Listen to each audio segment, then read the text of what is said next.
আসসালামু আলাইকুম ওয়া রাহমাতুল্লাহ। আলহামদুলিল্লাহ ওয়াসসালাতু ওয়াসসালামু আলা রাসূলিল্লাহ ওয়া আলা আলিহি ওয়া সাহবিহি ওয়া ওয়ালা ওয়া বাদ। আপনাদের প্রিয় টিভি চ্যানেল নেক্সাস টেলিভিশনের নিয়মিত আয়োজন বেকমেস বিস্কিটস নিবেদিত ইসলাম জীবন বিধানে সবাইকে স্বাগত জানাচ্ছি আমি ডাক্তার জোবায়ের আল মাহমুদ। আমাদের আজকের এই পর্বে অতিথির আসন অলঙ্কৃত করেছেন বিশিষ্ট লেখক, গবেষক, চিন্তাবিদ এবং বিশিষ্ট আলেমে দ্বীন সম্মানিত খতিব আর নূর জামে মসজিদ টঙ্গী গাজীপুর শাইখ আলী হাসান তয়েব হাফিজাহুল্লাহ। আসসালামু আলাইকুম রহমতুল্লাহ। ওয়ালাইকুম আসসালাম রহমতুল্লাহ। শেখ কেমন আছেন? আলহামদুলিল্লাহ। আপনি কেমন আছেন? আলহামদুলিল্লাহ, আমিও ভালো আছি। আমাদের অনুষ্ঠানে আপনাকে স্বাগত জানাচ্ছি। বেশ অনেকদিন পর আবার আমরা আপনাকে পেলাম। শুকরিয়া। প্রিয় দর্শক, আপনারাও সংযুক্ত হতে পারেন আপনাদের এই প্রিয় অনুষ্ঠানে। টেলিভিশন স্ক্রিনে প্রদর্শিত নম্বরটিতে ফোন কলের মাধ্যমে আপনাদের জীবন ঘনিষ্ঠ যে কোনো প্রশ্নের উত্তর জেনে নিতে পারেন শাইখের কাছ থেকে। পাশাপাশি সংযুক্ত হন আমাদের Facebook page Nexus television Islamic, পাশাপাশি সাবস্ক্রাইব করুন আমাদের YouTube channel Nexus television Islamic. প্রিয় দর্শক, আজকে অত্যন্ত গুরুত্বপূর্ণ একটি বিষয় নিয়ে আমরা আলোচনা করব, তা হলো কথার ভালো মন্দ। আল্লাহ সুবহানাহু ওয়া তাআলা অনন্য নিয়ামত এই জিহ্বাকে আমরা কীভাবে ব্যবহার করছি, আমরা ভালো কথা বলছি না খারাপ কথা বলছি, প্রত্যেকটা বিষয়ের হিসেব আল্লাহ সুবহানাহু ওয়া তাআলার নিকট দিতে হবে। আর আল্লাহ সুবহানাহু ওয়া তাআলা আমাদের কোরআন এবং সুন্নায় বিভিন্ন বিষয়ে আলোকপাত করেছেন। রাসূলুল্লাহ সাল্লাল্লাহু আলাইহি ওয়াসাল্লাম বলেছেন, সহিহ বুখারী মুসলিমে বর্ণিত আবু হুরায়রা রাদিয়াল্লাহু আনহু থেকে বর্ণিত হাদিসে এসেছে, মান কানা ইউমিনু বিল্লাহি ওয়াল ইয়াউমিল আখির ফালিয়াকুল খায়রান আও লিয়াসমুত। অর্থাৎ বলা হচ্ছে যে আল্লাহর উপর এবং বিচার দিবসের উপর ঈমান আনে সে যেন ভালো কথা বলে, নতুবা সে যেন চুপ থাকে। পাশাপাশি রাসূলুল্লাহ সাল্লাল্লাহু আলাইহি ওয়াসাল্লাম আমাদের জন্য জান্নাতের জামিনদার হয়েছেন। রাসূলুল্লাহ সাল্লাল্লাহু আলাইহি ওয়াসাল্লাম বলেছেন যে হাদিসটি এসেছে বুখারীতে সাহাল বিন সাদ রাদিয়াল্লাহু আনহু থেকে বর্ণিত, মা ইয়াদনাল্লি মা বাইনা লাহিয়াইহি ওয়া মা বাইনা রিজলাইহি আদনাল্লাহুল জান্নাহ। অর্থাৎ যে তার লজ্জাস্থানে হেফাজত করবে এবং তার জিহ্বার হেফাজত করবে, রাসূলুল্লাহ সাল্লাল্লাহু আলাইহি ওয়াসাল্লাম তাদের জন্য জান্নাতের জামিনদার হবেন। আর এই প্রসঙ্গে শাইখের কাছ থেকে আমরা আরও বিস্তারিত জানবো ইনশাআল্লাহ। শাইখ, জিহ্বা আল্লাহর এক অনন্য নিয়ামত, কিন্তু আমরা এর ব্যবহার করছি কেউ ভালো কাজে, কেউ মন্দ কাজে, এবং জিহ্বার আপদের কারণে আমরা বিভিন্ন ক্ষতির সম্মুখীন হচ্ছি। এই সম্পর্কে যদি আমাদের দর্শকদের জানাতেন। জি, ধন্যবাদ। নাহমাদুহু ওয়া নুসাল্লি আলা রাসূলিহিল কারীম, আম্মা বা'দ। ক্বালা আল্লাহু তাআলা ওয়া কুলু লিন-নাসি হুসনা ওয়া ক্বালা রাসূলুল্লাহ সাল্লাল্লাহু আলাইহি ওয়াসাল্লাম, মান কানা ইউমিনু বিল্লাহি ওয়াল ইয়াউমিল আখির ফালিয়াকুল খায়রান আও লিয়াসমুত ও কামা ক্বালা আলাইহিস সালাতু ওয়াস সালাম। খুবই গুরুত্বপূর্ণ। আমাদের যারা মানুষ হিসেবে এখনও বেঁচে আছে, কবরে যায়নি, আমাদের প্রত্যেকের জন্য সবচেয়ে গুরুত্বপূর্ণ পয়েন্ট হলো এটা যে আল্লাহ সুবহানাহু ওয়া তাআলা আমাদের শরীরের মধ্যে একটা অঙ্গ দিয়েছেন। পুরা শরীরের মধ্যে একটি অঙ্গে এখানে কোনো হাড় নেই, সবচেয়ে আপাত দৃষ্টিতে সবচেয়ে নরম, সবচেয়ে সফট একটা অঙ্গ, কিন্তু এই অঙ্গের এত শক্তি যে এর এক একটি উচ্চারণ দিয়ে কখনো একটা সংসার ভেঙে যায়, কখনো একটা সংসার গঠিত হয়, কখনো একটি যুদ্ধ থেমে যায়, কখনো একটি যুদ্ধ লেগে যায়, কখনো একটি জাতির ধ্বংস হয়, কখনো একজন ব্যক্তি এই কথার মাধ্যমে সে সফল হয়। আপনি দেখুন যে হাদিসে এত বেশি জিকিরের কথা বলা হয়েছে, কোরআনে বলা হয়েছে। জিকিরটা কি? জিকির তো কথা, জিকির হলো আল্লাহকে স্মরণ করার কথা। তো সুতরাং আমাদের যে বাকশক্তি আল্লাহ দিয়েছেন, এটা আল্লাহর অনেক বড় অনন্য নিয়ামত। আজকে যারা কথা বলতে পারে না, তারা তো এই নিয়ামতটা ভোগ করতে পারছে না। তারা কি আমাদের দিন আল্লাহর কাছে বলবে যে আল্লাহ, আপনি তাদেরকে বাকশক্তি দিয়েছিলেন, তারা অন্যকে গালি দিয়েছে, অন্যের সম্মান হরণ করেছে, আজে বাজে কথা বলেছে, বানোয়াট হাদিস বলেছে, ইসলামের নামে অপব্যাখ্যা করেছে, তারপরে দুনিয়াতে বাঁচার নাম দিয়ে আপনার কোরআন সুন্নাহর বিরোধিতা করেছে। আমরা কিন্তু সেটা করিনি। তখন আমাদের এই বাকশক্তি নিয়ে আমরা কি জবাব দেব? আমাদের প্রত্যেকটা নিয়ামত সম্পর্কে সুম্মা লা তুসআলুন্না ইয়াওমা ইযিন আনিন নাঈম, প্রত্যেকটা নিয়ামত সম্পর্কে জিজ্ঞাসিত হবে। দেখুন, কোরআন আমাদেরকে সুন্দর মূলনীতি দিয়েছে। আল্লাহ সুবহানাহু ওয়া তাআলা কোরআনে বলছেন, ওয়া কুলু লিন-নাসি হুসনা। আমাদের সবসময় প্রায়োরিটি দিতে হবে, চেষ্টা করতে হবে যে আমি যখনই মানুষের উদ্দেশ্যে কোনো কথা বলবো সেটা যেন ভালো হয়। সেটা হতে পারে শুধু তার জন্য ভালো, হতে পারে তার সমাজের ভালো, তার পরিবারের ভালো, মানে এটা কোনো ভালো একটা মেসেজ থাকতে হবে। এই মেসেজের বাইরে যদি কথা হয় তাহলে সেই কথাটা আমি বলবোই না। রাসূল সাল্লাল্লাহু আলাইহি ওয়াসাল্লাম বলছেন যে মিন হুসনি ইসলামিল মারই তারকুহু মা লা ইয়ানি, মানুষের ইসলামের সৌন্দর্য, তার ইসলাম যে সুন্দর হয়েছে, তিনি যে ইসলামের মাধ্যমে সৌন্দর্য মণ্ডিত হয়েছেন, তার একটা প্রমাণ হলো যে কথায়, যে কাজে কোনো উপকার নেই, ইহকালীন উপকার নেই, পরকালীন উপকার নেই, এরকম কাজ তিনি অ্যাভয়েড করবেন, বিরত থাকা। এটাকে রাসূল সাল্লাল্লাহু আলাইহি ওয়াসাল্লাম আরো ক্লিয়ার ডিটেইলস সহিহ বুখারী এবং মুসলিমের হাদিসে বলছেন, যেটা আপনি কোট করেছেন আবু হুরায়রা রাদিয়াল্লাহু তাআলা আনহু, বিখ্যাত সেই বর্ণনা। আল্লাহ নবী সাল্লাল্লাহু আলাইহি ওয়াসাল্লাম একদম আমাদেরকে এক লাইনে বলে দিয়েছেন আমাদের এই জিহ্বা সম্পর্কে, আমাদের দুই গালের মাঝখানের অঙ্গ সম্পর্কে, এই সবচেয়ে সফট কিন্তু সবচেয়ে শক্তিশালী এই অঙ্গ ব্যবহার সম্পর্কে তিনি বলেছেন যে যদি বলতে হয় ভালো বলবো, না নীরব থাকবো। আমরা যদি সত্যি আল্লাহর কাছে উপরে বিশ্বাস করে থাকি, আখিরাতে বিশ্বাস করে থাকি, তাহলে আমাদের প্রত্যেকটা বাক্য উচ্চারণ করার সময় চিন্তা করতে হবে যে এই কথাটার জন্য তাকে জবাবদিহি করতে হবে। আমি এই কথাটা কি তাকে খুশি করার জন্য বললাম, না তাকে বেজার করার জন্য বললাম। এই জন্য রাসূল সাল্লাল্লাহু আলাইহি ওয়াসাল্লাম বলছেন হয় ভালো বলো, না হয় নীরব থাকো। দেখুন, চুপ থাকা এই হাদিসের মাধ্যমে কেউ কেউ বলেছেন যে চুপ থাকা একটা ইবাদত, জিকির করা ইবাদত, কিন্তু জিকির করা হলো নীরব থাকা অবস্থায়, কথা বলা অবস্থায় সর্বশ্রেষ্ঠ কাজ হলো জিকির করা। আল্লাহ রাসূল সাল্লাল্লাহু আলাইহি ওয়াসাল্লাম বলেছেন যে লা ইয়াজালু লিসানুকা রাতবান বিযিকরিল্লাহ, তোমার জিহ্বা যেন আল্লাহর জিকিরে সবসময় সজীব, প্রাণবন্ত, জীবন্ত থাকে। তো এখন এটি করা উচিত, কিন্তু যদি সেটা না পারি তাহলে আমি কথা বলবো না, ঠিক আছে, কথা বলার সময় হিসাব করব ওটা ভালো কিনা। যদি ভালো বলতে পারি তাহলে জিকির যেমন ভালো, কথা বলাটাও ভালো। যদি সেটা ভালো না হয় তাহলে আমার নীরব থাকা ভালো। ইভেন জিকির যদি নাও করি অন্তকে নীরব যেন থাকে। মানে মানুষের কুওয়াতে এনে কি না দাঁড়ি বদমাকুন, শেখ সাদিকুল ইসলাতে বলেছেন ভালো করতে না পারো অনিষ্ট করো না। তো আমি ভালো কথা না বলতে পারি, অন্ততপক্ষে মন্দ কথা না বলি, মন্দ কথা দিয়ে মানুষকে, পরিবেশকে দূষণ না ঘটাই। আপনি দেখেন আমরা আরো শুনবো ইনশাআল্লাহ। দর্শকের প্রশ্ন নিচ্ছি। জি, আসসালামু আলাইকুম ওয়া রাহমাতুল্লাহ। জি, আসসালামু আলাইকুম। ওয়া আলাইকুম আসসালাম ওয়া রাহমাতুল্লাহ। জি বোন, প্রশ্নটি করুন। হুজুর, আমার দুইটা প্রশ্ন। আমার প্রশ্ন হচ্ছে, হুজুর 7 বছর হয়েছে আমার স্বামী মারা গেছে। হুজুর, আমি আগে নামাজ ঠিকমতো পড়ি নাই, এক ওয়াক্ত পড়লে আরেক ওয়াক্ত পড়ি নাই, এরকম আর কি জীবন কাটাচ্ছি। এখন আমার স্বামীর মৃত্যুর পরে আপনাদের 10 জনের দোয়ায় হুজুর আমি এখন আর নামাজ কালাম কামাই করি না, এবং যতটা সম্ভব আমি পর্দা করে চলার চেষ্টা করি, মানে আল্লাহর বিধান মেনে চলারই চেষ্টা করি। এখন আমি আগে যে নামাজগুলা কামাই করেছি বা ব্যবহারটা চলেছি, তার জন্য আমি এখন অনেক অনুতপ্ত। আল্লাহ কি আমাকে এই অন্যায় মাফ করবে? আর আরেক কথা হচ্ছে, এখন আমি, আমার 2টা সন্তান আছে হুজুর, আমি তো যতটুকু চেষ্টা সাধ্য মতো আমি ইসলামের হয়ে চলার চেষ্টা করছি, কিন্তু হুজুর আমার সন্তানদের আমি কিছু লাইনে আনতে পারতেছি না। আমি অনেক বলি যে তোদের জন্য তোদের বাবা কবরে আযাব হবে, আমাকে হিসাব দিতে হবে, ওদের কিছুতেই আমি কোনোভাবে ওদের মন ঘুরাতে পারছি না। অনেক কান্নাকাটি করি নামাজ পড়ে, কিন্তু এখন আমি কি করব যদি আমাকে একটু বলে দিতেন। আরেকটা প্রশ্ন হলো হুজুর, আমার ভাসুরের কাছে আমার স্বামীর মৃত্যুর পরে কিছু টাকা ছিল, ওই মানুষই দিয়েছিল ওদেরকে, এতিমদেরকে। তো 7 বছর হয়ে গেছে, উনি নামাজ কালাম পড়ে, ফরেজগার মানুষ, কিন্তু আজও সেই টাকাগুলো আমাকে বুঝাইয়া দেয় নাই। আচ্ছা, এই অনেক কথা বলে আর কি, কিন্তু দিবে ওনাকে। জীবন, আমরা বুঝতে পেরেছি আপনার সবগুলো প্রশ্নের উত্তর ইনশাআল্লাহ শাইখের কাছ থেকে জানবো। আমাদের সাথেই থাকুন। ওর সাথে আরেকজন দর্শক সংযুক্ত হয়েছেন। আসসালামু আলাইকুম। ওয়ালাইকুম আসসালাম। জি বোন, আমি জানতে চাচ্ছি আমরা যে ওমরা করতে যাই তখন আমরা মহিলারা সব সময় তো আপনার কাবা ঘরে যে নামাজ পড়তে পারি না। অনেকে বলে যে কত দূর এরিয়া পর্যন্ত যে হোটেলগুলি আছে ওগুলিতে নামাজ পড়লে যে 1 লক্ষ রাকাত সওয়াব যে নামাজের হয়, কাবা ঘরে গিয়ে পড়লে সেটা হয়। কিন্তু আমি এখন জানতে চাচ্ছি এরিয়াটা কতটুকু, কাবার হেরেম থেকে ওটার দূরত্ব কতটুকু, হারাম শরীফের এরিয়াটা, যেখানে নামাজ পড়লে আমার ঠিক কাবা ঘরের নামাজের মতো 1 লক্ষ রাকাত সওয়াব পাবো। আমরা বিষয়টি জানবো ইনশাআল্লাহ। অন্য কোনো প্রশ্ন আছে? না না, থ্যাংক ইউ। অসংখ্য ধন্যবাদ আপনাকে। যে শেখ, আমরা আলোচনা করছিলাম কথা বলার ব্যাপারে। জি, আলহামদুলিল্লাহ। তো আসলে কথা আমরা দেখুন, একটা কথা দিয়ে যখন কবুল বলে, কাবিলতু বা আলহামদুলিল্লাহ বলে, একটা নারী আপনার সঙ্গে যার পর্দা ফরজ ছিল গতকালকেও, যার কথা শোনাও আপনার জন্য নিষিদ্ধ ছিল, যার মানে সতর ঢাকার পরের অংশ যেটা, সেটাও আপনার দেখা আপনার জন্য নিষিদ্ধ ছিল, পুরোটাই সতর ছিল, সেই নারীর সঙ্গে আপনার এখন পর্দার বিধান থাকবে না, এবং তিনি আপনার অস্তিত্বের অংশ হয়ে যাবেন, তিনি আপনার জান্নাতের সঙ্গী হয়ে যাবেন, তিনি সব কিছু মানে আপনার পৃথিবীতে সবচেয়ে কাছের হয়ে যাবেন শুধু কথা দিয়ে, কাবিলতু আলহামদুলিল্লাহ এটার মাধ্যমে। ঠিক একইভাবে আবার একজন পুরুষ যদি তিনি তালাক দেন, তাল্লাক তো আমি তালাক দিয়েছি, আল্লাহ হেফাজত করেন, তো তাহলে কথার মাধ্যমে মাধ্যমে কিন্তু সংসারটা ভেঙে যাচ্ছে। বিচ্ছিন্ন এই হচ্ছে। কথার মাধ্যমে ভেঙে যাবার পরে দেখা গেছে সন্তান দুটি আছে, 3টে সন্তান আছে, এই সন্তানগুলোর জীবন তছনছ, এই পরিবারটা জীবন তছনছ, এবং 2টি পরিবারই অশান্তির মধ্যে ভোগ করে।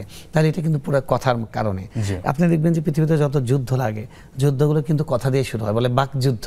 জি। খেলা হয়, এক একটা টুর্নামেন্ট হয়, বিশ্বকাপ হয়, ফুটবল, ক্রিকেট, তার আগে কিন্তু কথার লড়াই হয়। জি। তো এই জন্য কথাকে নিয়ন্ত্রণ করা, বাক সংযম, এটা খুবই জরুরি। দেখেন আমাদের রমজান মাসে যে রোজা ফরজ করা হয়েছে, সে রোজা সম্পর্কে সাহাবীদের উক্তি আছে, আব্দুল্লাহ ইবনে আব্বাস রাদিয়াল্লাহু তাআলা আনহু, জাবের রাদিয়াল্লাহু তাআলা আনহু, যে ইদা কানা ইয়াউমি সাওমি আহাদিকুম ফালিয়াসুম লিসানুকা ওয়া আ'যাউকা, যখন তোমাদের রোজার দিন আসে তোমাদের মুখও যেন রোজা রাখে, তোমাদের অঙ্গ-প্রত্যঙ্গও যেন রোজা রাখে।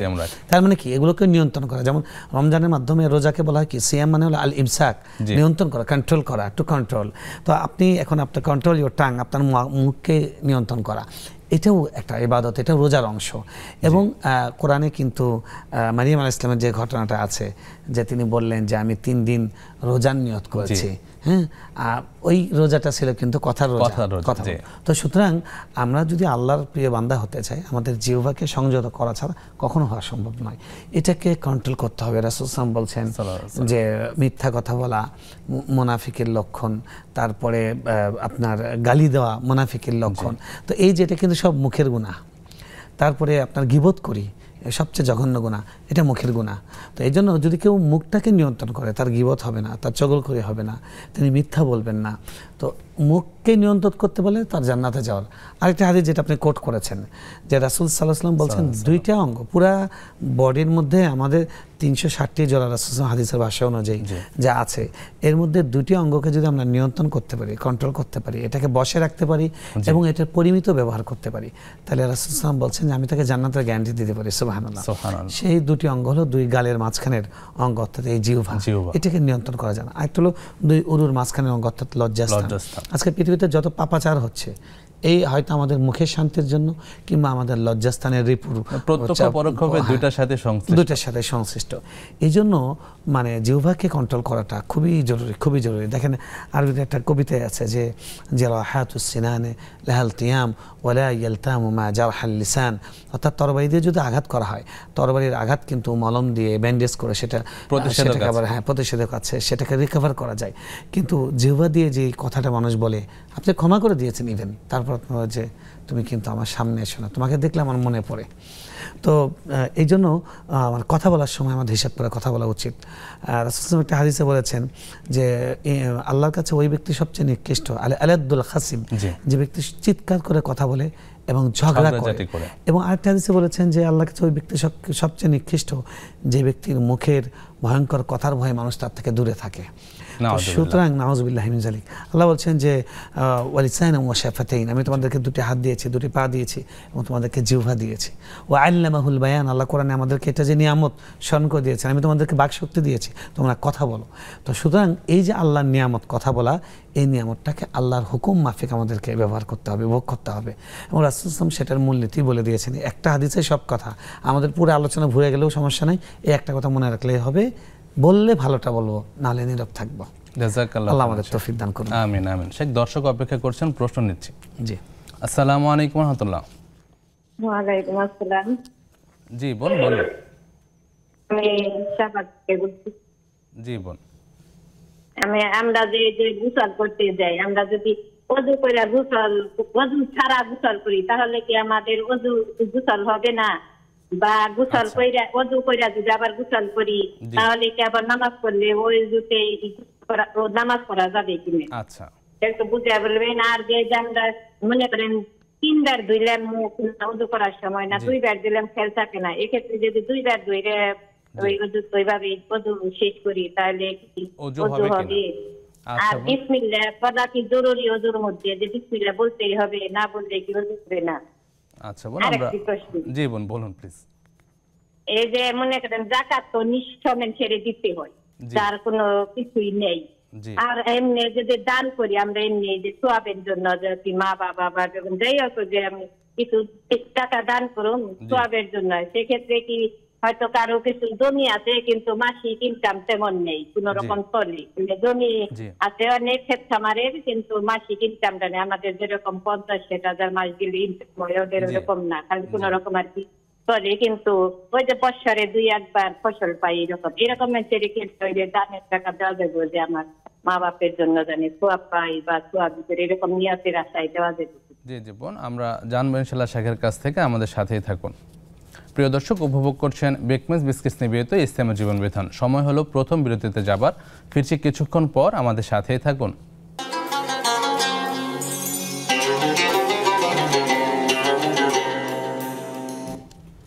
আসসালামু আলাইকুম রহমতুল্লাহ। প্রিয় দর্শক, বিরতির পর আবারও স্বাগত জানাচ্ছি আপনাদের প্রিয় অনুষ্ঠান ইসলামের জীবন বিধান, প্রেজেন্টস বাই বেকমেস বিস্কিটস। আমাদের সাথে আছেন শেখ আলী হাসান তয়েব হাফিজাহুল্লাহ। শেখ, আমরা প্রশ্ন তুলে যাচ্ছি। আমাদের বোনের প্রশ্ন ছিল, ওনার 7 বছর আগে স্বামী মারা গেছেন। ওনার স্বামীর মৃত্যুর পূর্বে উনি নামাজে অতটা মনোযোগী ছিলেন না, এরপর থেকে নিয়মিত সালাত আদায় করছেন। আগে যে সালাতগুলো ওনার পড়া হয়নি, এর জন্য উনি অনেক অনুতপ্ত, পাশাপাশি আল্লাহর নিকট তাওবা ইস্তেগফার করছেন। আর কিছু করণীয় আছে কিনা? আচ্ছা, আলহামদুলিল্লাহ। প্রথম কাজ যেটা জরুরি সেটা আপনি করছেন, তাওবা করা। আসলে তাওবা করার নিয়ম হলো 3টা জিনিস। 1 নম্বর হলো যে ভুলটা হয়েছে সেটার জন্য লজ্জিত হওয়া, এটার জন্য আল্লাহর কাছে ক্ষমা চাওয়া, এবং এটার পুনরাবৃত্তি না ঘটানো। তো আপনি যেহেতু এখন সালাত পড়ছেন, আলহামদুলিল্লাহ আপনার তাওবার সবগুলো সত্য মোটামুটি বলা যায়। আমরা বিবরণ থেকে যা বুঝলাম পূর্ণ করেছেন। অবশ্যই আল্লাহর কাছে নেক ধারণা রাখবেন, আল্লাহর কাছে কল্পনা করবেন যে আল্লাহ আপনাকে ক্ষমা করে দিবেন। তবে আপনি উত্তম হবে, বরং আপনার করণীয় হবে যে আপনি একটা একটা করে পেছন থেকে কাজাগুলো করে নেবেন। কারণ এটা আল্লাহ সুবহানাহু ওয়া তাআলা কোরআনে বলেছেন, ইন্না সালাতা কানাত আলাল মুমিনিনা কিতাবাম মাওকুতা। মুমিনদের উপরে সালাতকে এটা একটা নির্দিষ্ট টাইম ভেদে ফরজ করে দেওয়া হয়েছে। তো এটা যেহেতু একদম কংক্রিট একটা ফরজ, যতক্ষণ পর্যন্ত এই ফরজটা আপনি আদায় না করছেন ততক্ষণ পর্যন্ত এই ফরজটা আপনি আল্লাহর কাছে, যেন আপনি আল্লাহর কাছ থেকে, একজন আপনার কাছ থেকে টাকা পায় 50,000 টাকা, আপনি তার কাছ থেকে ক্ষমা করে নিয়েছেন যে আমি দেরি করেছি, করেছি, কিন্তু সেটা আপনি প্রদান করেননি, তা আপনার কিন্তু অনাদায় রয়ে গেছে। এই জন্য আপনি একটা একটা করে পেছন থেকে কাজা করে আসবেন। ওমরি কাজা এই টার্মটা নাই, এটা হাদিসের কোনো টার্ম না, এটা আমাদের দেশে বোঝাবার জন্য বলা হয়, কিন্তু কাজাটা পড়বেন। যদিও মানে কোনো আলেমের, এক শ্রেণীর আলেমের মত আছে যে শুধু তাওবার মাধ্যমে ক্ষমা হয়ে যায়, কিন্তু কথা হলো যে 1 নম্বর হলো আল্লাহর পাওনা, 2 নম্বর হলো সালাত আপনি যত পড়বেন আপনার লাভ, শুধুই লাভ, শুধুই লাভ।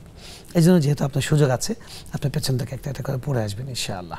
আর বাকি আপনি ধরে রাখবেন যে আপনার কাজ হলো তাওবা, সেটা করেছেন এবং সেটা কন্টিনিউ করবেন, এটা হলো মূল কাজ। জাযাকাল্লাহ। শেখ, পরের প্রশ্ন ছিল, ওনার 2 সন্তান, তারা মায়ের প্রতি অনুগত না, পাশাপাশি তার ইসলামের জীবন বিধান বা রীতিনীতি পালন করছেন না, এক্ষেত্রে কিভাবে তাদের সংশোধন করা যায়? জি, দেখলাম যে একজন মা, ইমানদার মা যেরকম সন্তানের জন্য উদ্গ্রীব হওয়ার কথা, আপনি সেরকম উদ্গ্রীব, মাশাআল্লাহ। আল্লাহ তাআলা আপনার এই চেষ্টাকে, আপনার সদিচ্ছাকে আল্লাহ কবুল করেন এবং তিনি অবশ্যই কবুল করবেন, তিনি বান্দার চেষ্টাকে বিফলে দেন না। দেখুন প্রিয় বোন, আপনি নবীদের জীবনে যদি পড়েন, পড়তে হবে, আমাদের নবী সাল্লাল্লাহু আলাইহি ওয়াসাল্লামের সিরাত পড়তে হবে, তারপরে আপনি আসিয়ার জীবনী পড়েন, তারপরে মারিয়াম আলাইহিস সালামের জীবনী পড়েন, আপনি দেখবেন যে তাদেরকে কত চ্যালেঞ্জ মোকাবেলা করতে হয়েছে, কত যুদ্ধ করতে হয়েছে, কত কষ্ট সহ্য করতে হয়েছে। তো আমাদের জীবনে তো আসলে সেই কষ্টটা নাই, আমাদের এখন সাহাবীদের মতো যুদ্ধে গিয়ে জীবন দেওয়ার মতো পরিস্থিতি আসছে না, তারপরে ফাঁসিতে চড়ার পরিস্থিতি আসছে না। এই যে একটু টুকটাক চ্যালেঞ্জ, কারো হয়তো স্বামী দিনদার না, কারো সন্তান দিনদার না, কারো হয়তো একটু যন্ত্রণা অর্থনৈতিক, কারো যন্ত্রণা অসুস্থতা, এগুলো কিন্তু আল্লাহর পরীক্ষা। এই পরীক্ষার মাধ্যমে আল্লাহ আপনাকে যা যা দান করবেন। আল্লাহ যত ভালোবাসেন তত পরীক্ষা করেন। তো এই সন্তানরা আপনার জন্য পরীক্ষা। আপনি যেটা চেষ্টা করছেন এই চেষ্টাটা জারি রাখবেন, তাদেরকে বোঝাবার চেষ্টা করবেন, আল্লাহর কাছে কান্নাকাটি করবেন, ওই রকম পরিবেশে তাদের পাঠাবার চেষ্টা করবেন। জুমার দিন যেই মসজিদে ভালো আলোচনা হয়, ভালো আলিম আলোচনা করেন, সেখানে ওদেরকে রেডি করে, বাবা তোমরা আগে যাও, যে একটা আলোচনা শোনো। আসার পরে জিজ্ঞেস করবেন যে আজকে কী আলোচনা করলো, আমি তো মহিলা যাইনি, আমাকে একটু শোনাও। আশপাশে কোনো আলেম শায়েখ তারা ওয়াজ করতে আসছেন, সেখানে পাঠিয়ে দিবেন, বলবেন যে তোমরা আসার পরে আমি কিন্তু তোমাদের কাছ থেকে শুনবো। এরকম করে তাদেরকে কনভিন্স করেন। ভালো ওয়েবসাইট তাদেরকে দেখান, ভালো ভালো শায়েখদের ফেসবুক পেজ আছে, সেগুলোতে ফলো করতে বলেন। এই যে নেক্সাস, এরকম আরও যেগুলো ইসলামিক প্রোগ্রাম হয়, এটা তো আবার পুনঃপ্রচার হয়, আপনি তাদেরকে বলেন যে বাবা এগুলো একটু শোনো, জ্ঞান অর্জন করো। ভালো ভালো বই তাদেরকে দেন। আর সর্বোপরি দোয়া এবং চেষ্টাটা জারি রাখা। আপনি ইনশাআল্লাহ এটার মাধ্যমে দাঈ ইলাল্লাহ আমাজান খাদিজা রাদিয়াল্লাহু তাআলা আনহা, আমাজান আয়েশা রাদিয়াল্লাহু তাআলা আনহা, তারা যেরকম দাওয়াতি কাজ করেছেন আল্লাহ নবী সহযোগী হয়ে, আপনি সেরকম সওয়াব পাবেন। আপনাকে বলবো ধৈর্য ধরবেন এবং নেক ধারণা রাখবেন যে ইনশাআল্লাহ আমার ছেলেরা পরিবর্তন হবে। আল্লাহ নবী সাল্লাল্লাহু আলাইহি ওয়াসাল্লাম বলা হয় যে আবু জেহেলের কাছে 12,000 বার গিয়েছেন, কল্পনা করা যায় সুবহানাল্লাহ, যে সে তো কাফেরদের লিডার ছিল, সে জাহান্নামের লিডার ছিল, কিন্তু তার কাছে তিনি গিয়েছেন। আল্লাহ কোরআনে বলছেন যে আমি তখন ফেরাউনের কাছে যাওয়ার জন্য আমি বললাম মুসা এবং তার ভাই হারুনকে, ফাকুলা লাহু কাওলান লাইয়িনা ফাযহাবা, তোমরা দুজন মিলে, তোমরা দুই নবী মিলে ফেরাউনের কাছে যাও, নরম সুরে কথা বলো। এরপরে বলতেছেন যে সে কিন্তু তাগুত, সে কিন্তু অবাধ্য। তো অবাধ্য যে আল্লাহর সঙ্গে অধ্যত্ব দেখিয়েছে তার ব্যাপারে আল্লাহ নবীকে বলছেন নরমভাবে বলো। তো সুতরাং এই নরমভাবে হিকমতের সঙ্গে বলাটা আপনার জারি রাখতে হবে। সবচেয়ে বেশি আপনি আল্লাহর কাছে কাঁদবেন, আপনার কান্নাটা ওদের জন্য এটা অনেক কার্যকর, আপনার দাওয়াতের থেকেও বেশি কার্যকর, কারণ মায়ের দোয়া সন্তানের জন্য বিফলে দেন না। আপনি যেহেতু আছেন স্টিল নাও, সুতরাং এটা একটা ওদের জন্য সুযোগ, যতক্ষণ পর্যন্ত আপনি দোয়া করছেন তাদের হেদায়েত হবে ইনশাআল্লাহ, ইনশাআল্লাহ হবেই। আর আপনার স্বামীর জন্য আপনি দোয়া করবেন। আর আপনি একজন মানে স্বামী হারা স্ত্রী, বিধবা মা, আপনি সন্তানদেরকে লালন পালন করার চেষ্টা করছেন। রাসূল সাল্লাল্লাহু আলাইহি ওয়াসাল্লাম আপনার জন্য সুসংবাদ দিয়েছেন। আল্লাহ নবী সাল্লাল্লাহু আলাইহি ওয়াসাল্লাম বলেছেন সাফাউল খাদ্দাইন, অর্থাৎ যেই নারী তার গালকে কালো করে ফেলেছে, এটার ব্যাখ্যা হলো যে স্বামী মারা গেছে, সন্তানদেরকে লালন পালন করতে গিয়ে, তাদের রুটি রুজির ব্যবস্থা করতে গিয়ে আর নিজের চেহারার দিকে তাকানোর কোনো সুযোগ পাননি এবং তিনি বিবাহ করেন নাই, এই নারীর ব্যাপারে রাসূল বলছেন যে তাকে আমি জান্নাতের সুসংবাদ দান করছি। আল্লাহ সুবহানাহু ওয়া তাআলা আপনাকে সেই সুসংবাদ প্রাপ্তদের মধ্যে অন্তর্ভুক্ত করুন। আমিন আমিন। শাইখ, প্রশ্ন আসছে, আমরা প্রশ্ন নিচ্ছি। জি, আসসালামু আলাইকুম। ওয়ালাইকুম আসসালাম ওয়া রাহমাতুল্লাহি ওয়া বারাকাতুহু। ভালো আছেন? জি আলহামদুলিল্লাহ, আপনারা কেমন আছেন? আমরাও ভালো আছি। জি। আমার দুইটা প্রশ্ন। জি বোন। এক নাম্বার প্রশ্ন হলো জিকির আর দোয়ার মধ্যে পার্থক্য কি?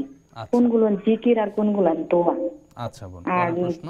আর দুই নাম্বার প্রশ্নটা হইল মানে কি আমল করলে মানে আল্লাহর একজন নেককার বান্দা হওয়া যায় বা আল্লাহর একজন প্রিয় বান্দা হইতে পারবো, কি আমল করলে? আচ্ছা বোন, প্রশ্ন অনেক বিস্তৃত, আমরা যতটুকু সম্ভব শেখের কাছ থেকে জানবো ইনশাআল্লাহ। অসংখ্য ধন্যবাদ আপনাকে। শেখ, আমরা পরের প্রশ্নে যাচ্ছি। বোনের তৃতীয় প্রশ্ন ছিল যে ওনার স্বামী মারা গিয়েছেন, ওনার ভাসুরের কাছ থেকে 7 বছর আগে কিছু টাকা গচ্ছিত ছিল, এখন উনি ফেরত দিচ্ছেন না, যদিও উনি প্র্যাকটিস করার চেষ্টা করেন ইসলাম। খুবই দুঃখজনক, খুবই দুঃখজনক। দেখেন, যেখানে কারো ভাই মারা গেছে, বোন মারা গেছে, তার সন্তানদেরকে লালন পালন করা, এই বিধবাকে হেল্প করা, এটা রাসূল বলেছেন আসাই আলাল আনমুলা, যে ব্যক্তি বিধবা নারীরকে হেল্প করে, তার পাশে থাকে, তাকে সহযোগিতা করে, সেটা তার সন্তান লালন পালনের ক্ষেত্রে তাকে অর্থনৈতিকভাবে তাকে বিভিন্ন রকম সাপোর্ট দেওয়া, তাকে সাপোর্ট দেওয়া। আল্লাহ রাসূল বলছেন আমি এবং সে জান্নাতে এরকম, উনি বলছেন যে সে মুজাহিদের মতো, সে জিহাদ করছে। আর একটা হাদিসে বলেছেন যে আমি এবং সে জান্নাতে এরকম পাশাপাশি থাকবো।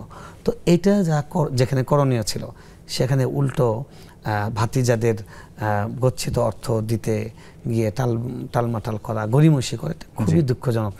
আমরা যে জাহিলি অভিশপ্ত একটা সমাজে বসবাস করছি, তারই একটা দৃশ্য, করুণ দৃশ্য যেন এটা হয়ে যাচ্ছে। আল্লাহ ওই ভাইকে বুঝদান করুন। আপনার যেটা কর্তব্য, আপনি যারা আপনাদের পরিবারের মধ্যে মুরব্বী আছেন, যাদের কথা ওই ভদ্রলোক শোনেন, আপনার ভাসুরের কথা তো বলেছেন, আপনার ভাসুর শুনতে পারেন, তাকে রিকোয়েস্ট করেন এই বিষয়টা বলার জন্য, তিনি যেন তাকে একটু শক্তভাবে বা একটু ফোর্স করে তিনি বলেন। তাতেও যদি কাজ না হয়, তখন আপনি প্রয়োজনে আইনের দ্বারস্থ হতে পারবেন, যদি অ্যামাউন্টটা বড় হতে পারে। সেই সুযোগটা শরীয়ত আপনাকে দিয়েছেন। তবে আপনাকে বলবো, প্রজ্ঞার সঙ্গে হিকমতের সঙ্গে কাজ করুন। আল্লাহ সুবহানাহু ওয়া তাআলা সহজ করে দিন এবং তার পাওনা যে তিনি এবং ওই ভাইকে আল্লাহ হেদায়েত দান করুন। আমিন আমিন। তার তো এটা খুব দ্রুত পরিশোধ করা উচিত, বিলম্ব করার জন্য ক্ষমা চাওয়া উচিত এবং তার এক্সট্রা হেল্প করা উচিত। তার দুই ভাতিজাকে দেখাশোনা করা এবং তার ভাইয়ের বউকে দেখাশোনা করা তাদের দায়িত্বের অন্তর্ভুক্ত। আল্লাহ তাদের সহিহ বুঝদান করেন। আমিন।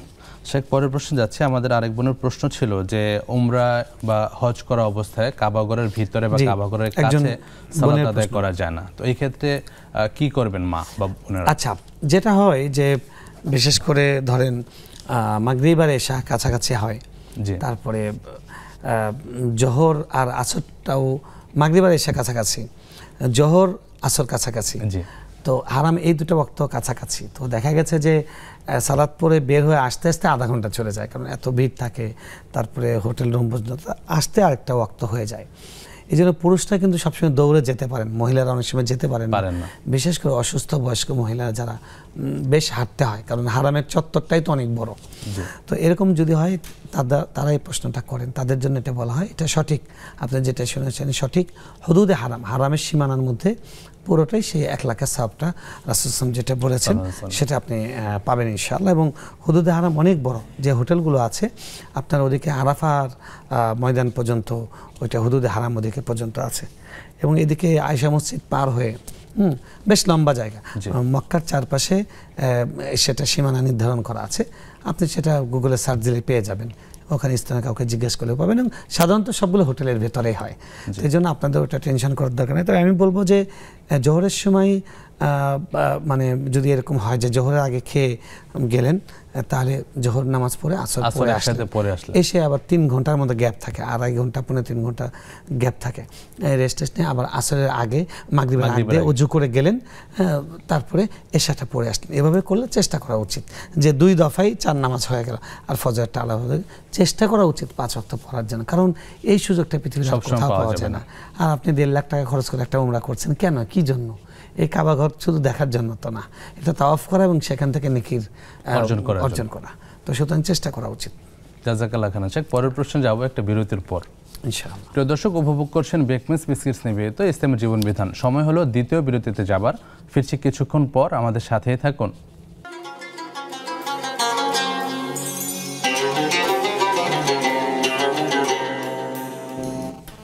আসসালামু আলাইকুম রহমতুল্লাহ। প্রিয় দর্শক, সবাইকে স্বাগত জানাচ্ছি সরাসরি সম্প্রচারিত অনুষ্ঠান বেকমেস বিস্কিটস নিবেদিত ইসলামী জীবন বিধানে। আমাদের সাথে আছেন শাইখ আলী হাসান তয়েব হাফিজাহুল্লাহ। শাইখ, আমরা পরের প্রশ্ন যাচ্ছি।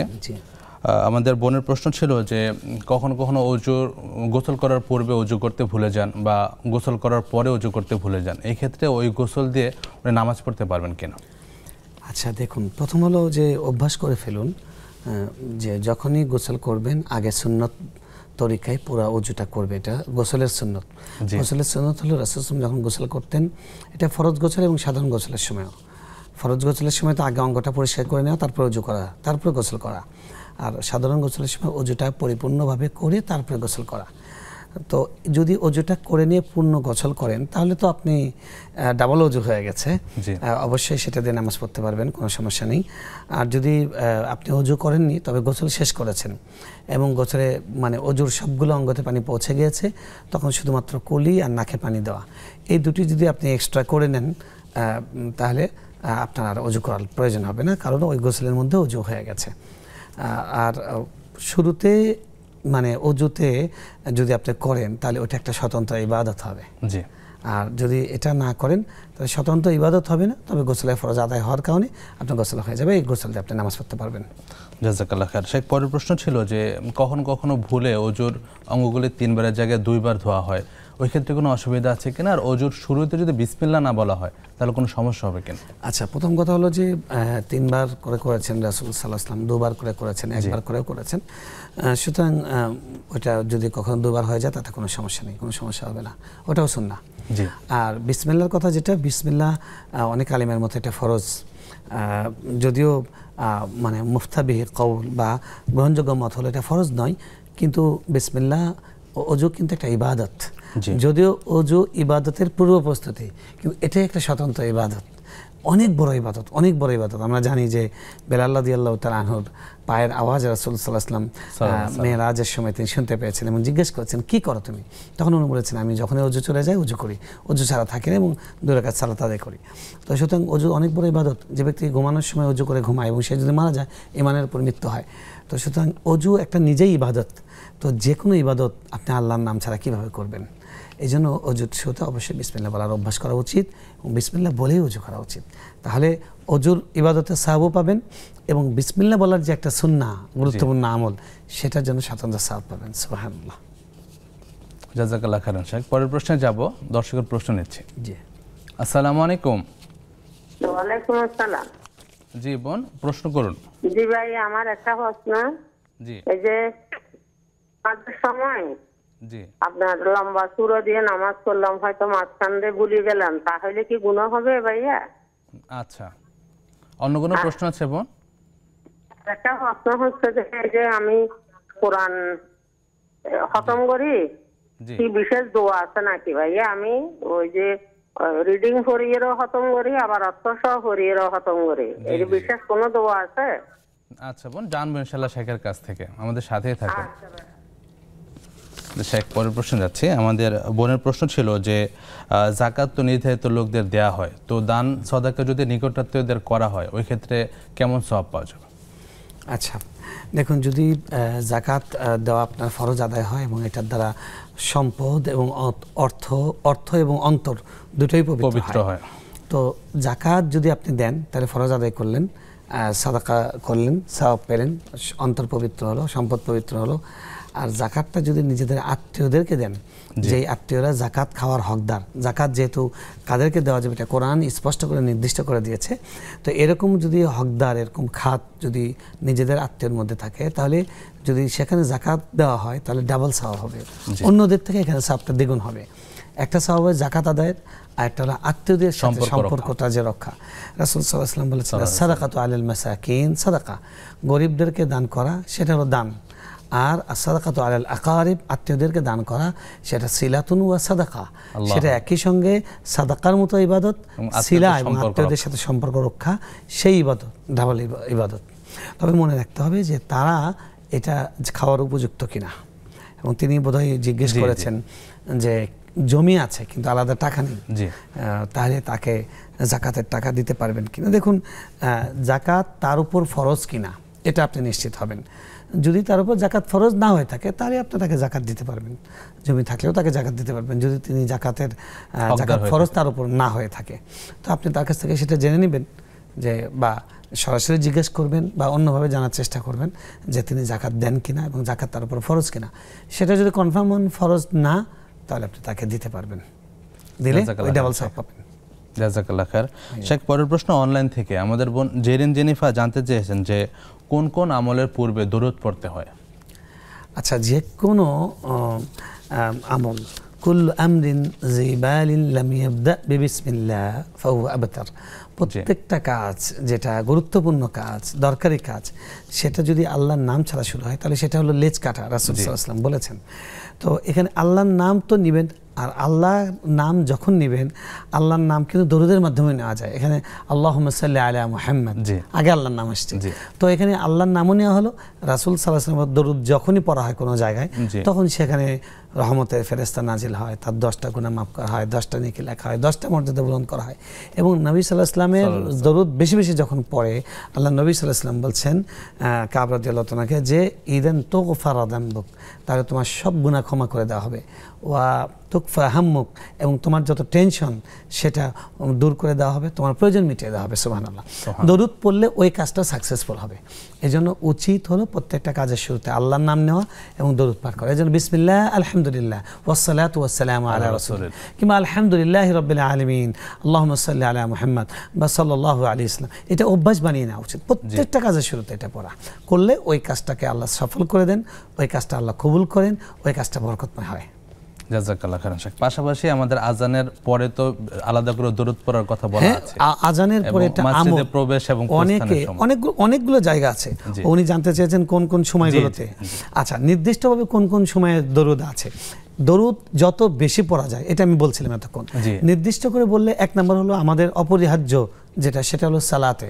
সালাতের মধ্যে শেষ বৈঠকে দরুদ পড়া ওয়াজিব। যদি কেউ ইচ্ছা করে না পড়ে তাহলে তার সালাত হবে না, ভুল করে পড়লে তাকে সাজদা সাহু দিতে হবে ভুল করে না পড়লে। তো সেজন্য দরুদ শরীফ সালাতে এটা হলো এক নম্বর ফিক্সড। দুই নম্বর হলো যে আপনি যে কোনো ইবাদতের মধ্যে, যে কোনো দোয়ার সময়, দোয়ার মধ্যে আল্লাহর নাম নেওয়া, তারপর রাসূল সাল্লাল্লাহু আলাইহি ওয়াসাল্লামের উপর দরুদ পড়া, এটা একটা মুস্তাহাব আমল।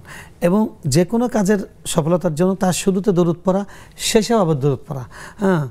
ওয়া আখিরু দাওয়ানা আনিল হামদুলিল্লাহি রাব্বিল আলামিন, আমরা শেষে আল্লাহর প্রশংসা করি, এবং হাদা ওয়া সাল্লাল্লাহু আলা নবিয়িনা মুহাম্মদ, এটা আমরা বলে শেষ করি, যে শেষেও আবার দরুদ পড়া। এরপরে দরুদ পড়ার আরেকটা জায়গা হলো যখন তার নাম কেউ উচ্চারণ করে কিংবা তার নাম আমার চোখের সামনে দিয়ে যাচ্ছে বা আমি নিজে পড়ছি তখন দরুদ পড়া।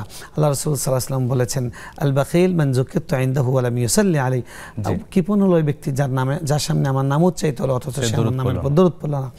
দরুদ পড়ার আরেকটা বিশেষ সময় হলো জুমার দিন বেশি বেশি দরুদ পড়া, জুমার দিন খুব বেশি দরুদ পড়া। আর যত আওকাত মুফাজ্জালা আছে অর্থাৎ ইবাদতের জন্য সম্ভাব্য পারফেক্ট সময়, গুরুত্বপূর্ণ সময়, দোয়া কবুলের গুরুত্বপূর্ণ সময়, এগুলো প্রত্যেকটা জায়গাতেই বেশি বেশি দরুদ শরীফ পড়া, এটা ইন জেনারেল মুস্তাহাব। এইগুলো আমরা খেয়াল করব। বাকি দরুদ পড়ার জন্য দরুদ কিন্তু যেটা আমরা মুখ দিয়ে পড়ি সেটা, দরুদ পড়ার মানে হলো কোনো অনুষ্ঠান নয়। দরুদ পড়ার মানে হলো দাঁড়িয়ে তাকে সম্মান জানানো নয়। দরুদ পড়া মানে হলো আল্লাহ রাসূল সাল্লাল্লাহু আলাইহি ওয়াসাল্লাম যেটা আমাদেরকে শিক্ষা দিয়েছেন, আল্লাহ যেটা শিক্ষা দিয়েছেন, ইয়া আইয়ুহাল্লাযীনা আমানু সাল্লু আলাইহি ওয়া সাল্লিমু তাসলিমা, অর্থাৎ সালাত এবং সালাম এই শব্দ দিয়ে তার জন্য দোয়া করা, এটা হলো দরুদ। আল্লাহুম্মা সাল্লি আলা মুহাম্মদ কিংবা সাল্লাল্লাহু আলাইহি ওয়াসাল্লাম, আল্লাহুম্মা সাল্লি আলা মুহাম্মাদিন নবিয়্যিল উম্মি ওয়া আলিহি ওয়া সাল্লিমা তাসলিমা, কিংবা যেটা আমরা দরুদ ইব্রাহিম আছে সেটা, যে কোনো দরুদ পড়া। আল্লাহ সকলকে দরুদ বেশি বেশি পড়ার তৌফিক দান করুন। আমিন। এবং বিস্তারিত প্রশ্নের উত্তর দিলেন, আমরা সবাই উপকৃত হলাম। শেখ, পরের প্রশ্ন যাব একটা বিরতির পর। প্রিয় দর্শক, উপভোগ করছেন বেকমেন্স বিস্কিটস নিবেদিত ইসলামের জীবন বিধান। সময় হলো সর্বশেষ বিরতিতে যাবার, ফিরছি কিছুক্ষণ পর, আমাদের সাথেই থাকুন।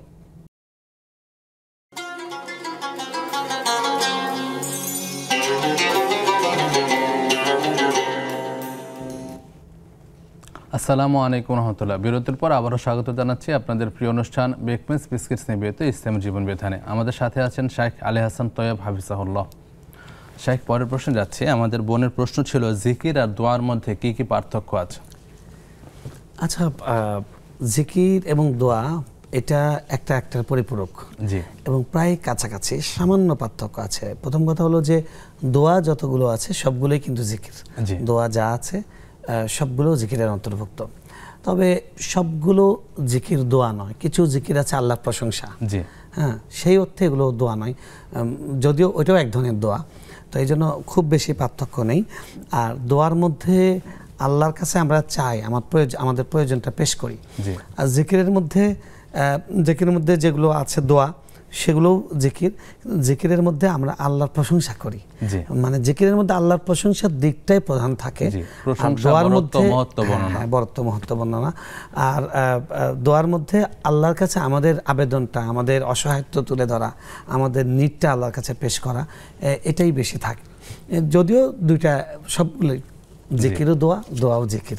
তো আমাদেরকে বেশি বেশি দোয়ার অভ্যাস করতে হবে, জিকিরের অভ্যাস করতে হবে, দুটাই। অনেকে আছে অনেক জিকির করে দোয়া করে না, এটাও মাহরুমি। কারণ জিকির যেমন আল্লাহ প্রিয়, দোয়া আল্লাহর প্রিয়। আল্লাহ বলেছেন, উদউনি আস্তাজিব লাকুম, আমার কাছে চাও আমি তোমাদের ডাকে সাড়া দেব। তো এই জন্য আমরা বেশি বেশি দোয়া করার চেষ্টা করবো, বেশি বেশি জিকির করার চেষ্টা করবো। আমিন। আল্লাহ সুবহানাহু ওয়া তাআলা তৌফিক দান করুন। শেখ, পরের প্রশ্ন সংক্ষেপে উত্তর দিতে হবে। বোন জানতে চেয়েছেন যে কি আমল করলে আল্লাহর প্রিয় বান্দা হওয়া যায়। আচ্ছা, আল্লাহ বলেছেন আল্লাহু ওয়ালিয়্যুল্লাযীনা আমানু, আল্লাহ হলো ঈমানদারদের বন্ধু। অর্থাৎ আল্লাহর বন্ধু যদি হতে চান তাহলে আপনাকে ঈমানদার হতে হবে। ঈমানদার হওয়ার জন্য কি? আল্লাহ যা বলেছেন কোরআনে তা করা, যা ছাড়তে বলেছেন তা ছাড়া। আমাদের রাসূল সাল্লাল্লাহু আলাইহি ওয়াসাল্লাম যা বলেছেন তা করতে হবে, তিনি যা করতে না বারণ করেছেন তা ছাড়তে হবে। বেসিক ইসলামটা মানতে হবে, তাহলে আল্লাহর ওলি হওয়া যাবে, আল্লাহ প্রিয় হওয়া যাবে। আল্লাহ সুবহানাহু ওয়া তাআলা তৌফিক দান করুন। শেখ, অনলাইন থেকে প্রশ্ন এসেছে। আমাদের ভাই ইবনে ওমর জানতে চেয়েছেন যে অমুসলিমদের সাথে বন্ধুত্বের হুকুম কি? আচ্ছা, অমুসলিমদের সঙ্গে আমাদের থাকবে হলো প্রতিবেশিত্বের সম্পর্ক, এবং আমরা একই প্রজাতির, অর্থাৎ আমরা আদম আলাইহিস সালামের সন্তান সবাই। কুল্লুকুম মিন আদম ওয়া আদমু মিন তুরাব, তোমরা প্রত্যেকে আদম থেকে এবং আদমকে মাটি থেকে সৃষ্টি করা হয়েছে। তো সুতরাং অমুসলিম ভাইদের সঙ্গে আমাদের যে ভ্রাতৃত্ব, সেটা হলো আমাদের রক্ত সম্পর্কে ভ্রাতৃত্ব, অর্থাৎ আমাদের বাবা আদম সেই হিসেবে ভ্রাতৃত্ব। আরেকটা ছিল ইমানি ভ্রাতৃত্ব। ইমানি ভ্রাতৃত্ব যেটা, এটা শুধু এক মুসলমান আরেক মুসলমানের সঙ্গে এটা বরাদ্দ, এটা অমুসলিমদের জন্য নয়, এটা শুধু মুসলমানের জন্য। তাদের সঙ্গে তাদের সামাজিক যে সমস্ত হক আছে, প্রতিবেশী হিসেবে যে সমস্ত হক আছে, মানুষ হিসেবে যে হক আছে, নাগরিক হিসেবে যে হক আছে, এগুলো সবগুলো তাদেরকে দেওয়া, এটা ইসলামের শিক্ষা।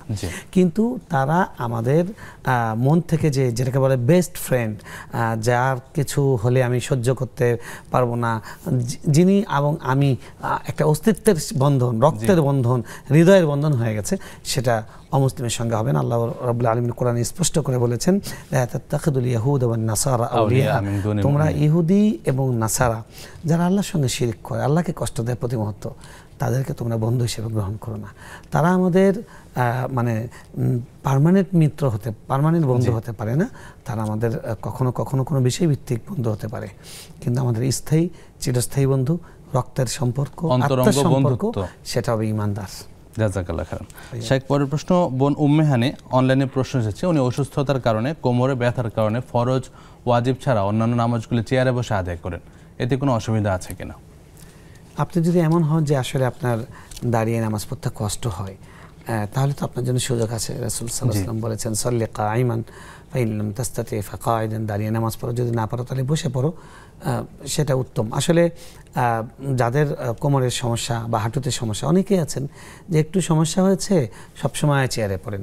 তো আমি বলি কি যে আল্লাহ রাসূল সাল্লাল্লাহু আলাইহি ওয়াসাল্লাম আমাদেরকে সেই রুখসাত দিয়েছেন যে যদি দাঁড়িয়ে নামাজ পড়া কষ্ট হয় তাহলে আমরা বসে পড়তে পারি। তো অন্ততপক্ষে ফরজটা দাঁড়িয়ে পড়েন। ফরজটা তো মানে অনেক বড়, কারণ সব নফল জমা, সারা জীবনে সব নফল জমা করলে একটা ফরজের সমান হবে না। যদি আল্লাহর কাছে আমার এই দ্বারা বসে পড়ার ওজনটা গ্রহণ না হয়, তো আমি রিস্কটা ফরজের ক্ষেত্রে কিভাবে নিই?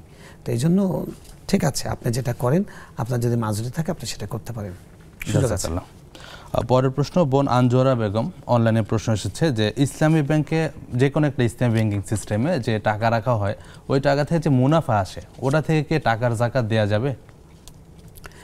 দেখুন, ওখান থেকে টাকার যাকাত আপনি কেন দিতে চাচ্ছেন? এই জন্যই দিতে চাচ্ছেন, আপনার কাছে ওই টাকাটা গ্রহণ করতে গিয়ে সংকোচ লাগছে, আপনি কনফার্ম না যে ওইটা সুদমুক্ত কিনা। আমরা যেটা বলি যে তাকওয়ার দৃষ্টিতে সেটা না খাওয়া উচিত। ফতোয়ার দৃষ্টিতে জায়েজ আছে, কিন্তু তাকওয়ার দৃষ্টিতে ফতোয়ার থেকেও তাকওয়াটা বেশি গুরুত্বপূর্ণ। আইন বলে যে আইনের চোখ অন্ধ, আইনে হা না ফয়সালা আসে, কিন্তু আপনার বিবেক আপনাকে বলবে যে না, এটা আল্লাহ নারাজ হবেন, এটা ভালো হচ্ছে না। এটা হলো তাকওয়া, এটা অন্য জিনিস। দামা ইয়ারিবুক ইলা মা লা ইয়ারিবুক, আল্লাহ রাসূল সাল্লাল্লাহু আলাইহি ওয়াসাল্লাম বলছেন। তো সুতরাং আপনি এটা নিজে খেতে যেটা সংকোচ বোধ করছেন, সেটা আপনি আল্লাহকে দিচ্ছেন কেন? আল্লাহকে যেটা দিবেন সেটা ভালোটা দিবেন। ইন্নাল্লাহ তাইয়্যিব লা ইয়াকবালু ইল্লা তাইয়্যিব, আল্লাহ পবিত্র, তিনি পবিত্র ছাড়া কোনো কিছু গ্রহণ করেন না। তাই এই সন্দেহযুক্ত টাকা আল্লাহকে দিবেন না, আপনি নিজের টাকাটা আল্লাহকে দিবেন। এটা দিলে যদিও জাকাত হবে, হয়তো অনেক কষ্ট করে ফতোয়া এটা বলা যাবে জাকাতটা হবে, কিন্তু আমি বলবো আপনি দেবেন কেন? সন্দেহমুক্ত থাকাটা আপনি আল্লাহকে কেন দেবেন? আল্লাহ আপনাকে মাল দিয়েছেন, যিনি মূল ধনটা আপনাকে দিয়েছেন, আপনি তাকে ফাওটা দিচ্ছেন, এটা কেমন অসৎ ব্যবহার? এই জন্য মূল টাকা থেকে দেওয়ার চেষ্টা করুন। জাযাকাল্লাহ। বোন মাহফুজা মুস্তাফা অনলাইনে প্রশ্ন করেছেন যে উনি জানেন যে সাজদা সাহর বেশ কয়েকটা নিয়ম আছে, কোন পদ্ধতিটি বিশুদ্ধ বা উনি কোনটার উপর আমল করতে পারেন? আচ্ছা, সাজদা সাহুর সবগুলো না, কোনো যে কটা প্রচলিত আছে সবগুলোই শুদ্ধ। মানে সাজদা সাহুর ক্ষেত্রে কোনো মওযু বা বিদাতের কোনো আমল সমাজের মধ্যে প্রচলিত নাই, এই জন্য আপনি দিতে পারবেন না, সমস্যা নেই। সালামের আগে সালামের পরে দুটাই হাদিস আছে, আপনি যে আমরা দুইটা সিজদা করি, যেরকম আসসালামু আলাইকুম বলে সিজদা করা, দুইটা সিজদা করে বসে আবার মানে আত্তাহিয়াতুর পরে একদিকে সালাম ফিরিয়ে দুইটা সিজদা করে তারপরে দোয়া দরুদ পড়ে আবার তাশাহুদ, আবার দরুদ, আবার মাসুরা পড়ে শেষ করা, এটাই তো বেশি প্রসিদ্ধ, এটাই প্রচলিত, এটাই করবেন, অসুবিধা নেই। এর বাইরে যেগুলো আছে হাদিসে সেগুলো করতে পারেন, কোনো সমস্যা নেই। জাযাকাল্লাহ। পরের প্রশ্ন ছিল আমাদের এক বোনের, যে উনি সালাতে দাঁড়িয়েছেন, লম্বা সূরা পড়ছিলেন সূরা ফাতিহার সাথে, মাঝে ভুলে গিয়েছেন, এতে কোনো অসুবিধা হবে? অসুবিধা হবে না, নামাজ ভঙ্গ হবে না, তবে অনেক ক্ষেত্রে রিস্ক হয়ে যায় যে এমন জায়গা থেকে অর্থ মানে ছাড়া পড়ে এবং এমন জায়গায় গিয়ে টাচ হয়, মানে আপনি অ্যাড হয়, যেটা কোনো অর্থের বিকৃত হওয়ার সম্ভাবনা আছে। এই জন্য সচেতনভাবে পড়ার চেষ্টা করা উচিত এবং যে জায়গাটা ভালোভাবে ইয়াদ আছে, মুখস্থ আছে, সেটাই পড়ার চেষ্টা করা উচিত। যেহেতু আল্লাহ সুবহানাহু ওয়া তাআলা বলেছেন ফাকরা মাতায়াসসার, আল্লাহ সহজ করে দিয়েছেন, যতটুকু পড়ো ততটুকু পড়ো। জাযাকাল্লাহ খাইরান। সে পরের প্রশ্ন ছিল যে কোরআন খতম বা কোরআন পাঠ শেষে কোনো মাসনুন দোয়া আছে কিনা বা আমল? না, কোরআন খতমের পরে কোনো মাসনুন দোয়া নেই। আমি বলি যে জীবনে সব কিছুকে খতম করা যাবে, খতম করতে হবে পাপকে, তবে কোরআনকে খতম করা যাবে না। কোরআন হলো মুস্তাহাব, হলো যে শেষ করার পরে আবার কিছু শুরু থেকে পড়া। তো এটা কি জন্য? কারণ আমি যেন আমাকে বলছি যে কোরআন কিন্তু খতম করার বিষয় নয়। তাই যখন শেষ করেছেন, কোরআন খতমের পর দোয়া কবুল হয়। আনাস রাদিয়াল্লাহু তাআলা থেকে বর্ণিত আছে, তিনি পরিবারের সবাইকে নিয়ে দোয়া করতেন। তো আপনি দোয়া করেন ইন জেনারেল, এটার জন্য নির্দিষ্ট কোনো দোয়া নেই। এবং কোরআনের শেষে কিছু দোয়া, দামি দোয়া, যেগুলো মানে এটা কোনো মাসনুন না, রাসূল সাল্লাল্লাহু আলাইহি ওয়াসাল্লাম পড়ছেন বা সাহাবী পড়েছেন এরকম না, দামি দোয়া, যে অল্প কথায় অনেক বেশি চাওয়া যায় এরকম আছে, সেগুলো পড়তে পারেন। কিন্তু যারা অর্থ বোঝেন না, তারা এটা পড়ে মর্ম বুঝবেন না। আপনি কোরআন খতম করে বেশি করে আল্লাহর কাছে চান যে সময় দোয়া কবুল হয়। অন্যান্য সময় যেই সুন্নতগুলো খেয়াল করে প্রথমে আল্লাহর প্রশংসা করা, তারপর নবীজির উপর দরুদ পেশ করা, তারপর নিজের পাপগুলো স্বীকার করা, এরপরে দুনিয়া আখিরাতে সব কিছু চাওয়া, এটা কোরআন খতম করার পরে চান। এটার কোনো নির্দিষ্ট দোয়া নেই, নির্দিষ্ট আনুষ্ঠানিকতা নেই। আবার কোরআন খতম করছে চিরকোট পাঠাতে হবে যে ইমাম সাহেব কোরআন খতম করছে আপনি একটু বসায় দিন, মানে এটা শেষ করার পরে যে একটু ঝুলে আছে ইমাম সাহেব বাকিটা পৌঁছে দিবে, এরকম কোনো কারবার কিন্তু নাই। খতম করেছেন, আল্লাহ কাছে চলে গেছে। জাযাকাল্লাহ খাইরান। শেখ, সর্বশেষ প্রশ্ন আজকে নাজমা খাতুন প্রশ্ন করেছেন যে 33 আয়াতের ফজিলত কি? কোন 33 আয়াতের কথা বলছেন? প্রচলিত আছে বিভিন্ন মুকসুদুল মুমিন বা এই টাইপের বইয়ে পাওয়া যায় আর কি কিছু আয়াত। আচ্ছা আচ্ছা, না বোন, এরকম কোনো 33 আয়াতের কোনো প্যাকেজ রাসূল সাল্লাল্লাহু আলাইহি ওয়াসাল্লাম দেননি। এমনি বিভিন্ন যেমন মুআওয়াযাতাইন, আয়াতুল কুরসি, সূরা হাশরের শেষ আয়াতগুলো, এগুলো প্রত্যেকটা স্বতন্ত্র আলাদা আলাদা হাদিস আছে। আপনি সেই হাদিস অনুযায়ী আমল করবেন, সেটাই উত্তম। আল্লাহ সুবহানাহু ওয়া তাআলা আমাদের তৌফিক দান করুন। শেখ, আপনার প্রতি অশেষ কৃতজ্ঞতা। পুরো অনুষ্ঠান জুড়ে আপনি আমাদের সময় দিয়েছেন, আপনার মাধ্যমে আমরা ইলমে আমলে অনেক ক্ষেত্রে উপকৃত হয়েছি। আল্লাহ সুবহানাহু ওয়া তাআলা আপনাকে দুনিয়া আখিরাতে যাবতীয় কল্যাণ দান করুন। আমিন। আপনাদেরকে শুকরিয়া, জাযাকুমুল্লাহ খাইরান। আমিন। প্রিয় দর্শক, পুরো অনুষ্ঠান জুড়ে আজকে আমরা অনেকগুলি বিষয় জানতে পারলাম। আল্লাহ সুবহানাহু ওয়া তাআলা আমাদের এর উপর আমল করার তৌফিক দান করুন। পরবর্তী অনুষ্ঠান দেখার আমন্ত্রণ জানিয়ে আজকের মতো এখানে শেষ করছি। সুবহানাকা আল্লাহুম্মা বিহামদিক আশহাদু আল্লা ইলাহা ইল্লা আনতা আস্তাগফিরুকা ওয়া আতুবু ইলাইক। আল্লাহুম্মা সাল্লি ওয়া সাল্লিম আলা নাবিয়িনা মুহাম্মদ। আসসালামু আলাইকুম ওয়া রাহমাতুল্লাহি ওয়া বারাকাতুহু।